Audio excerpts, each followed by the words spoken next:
খাওয়া করে আইছি সকালবেলা, যাই দেখি।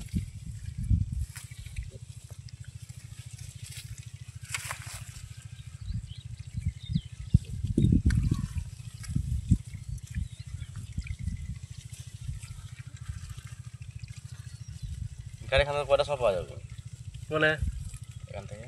গাড়ি ও সকালে গেলেও পাবেন না, এখন গেলেও পাবেন না, সারাদিনই গাড়ি পাওয়া যায় রাজশাহীর গাড়ি। না 5-6 গাড়ি যাবো, ও রাজশাহীর গাড়ি সারাদিনই পাওয়া যায়। পাওয়া যায় না। হুম, ওই আপনার ওই স্টানে হনে যা তাই করলে ওষুধের দোকান আছে, ওখানে সামনে দাঁড়াবেন, ওরাই ডাকবিনি, রাজশাহী করে ডাকবিনি, রানিং গাড়ি আসবিনি, ঠেকায় না বেশি সময়, কিন্তু রানিংয়ের পাশ যদি 2 সাইডে যাত্রী থাকে তুলে নিয়ে যায়, আর না হলে চলে যায়।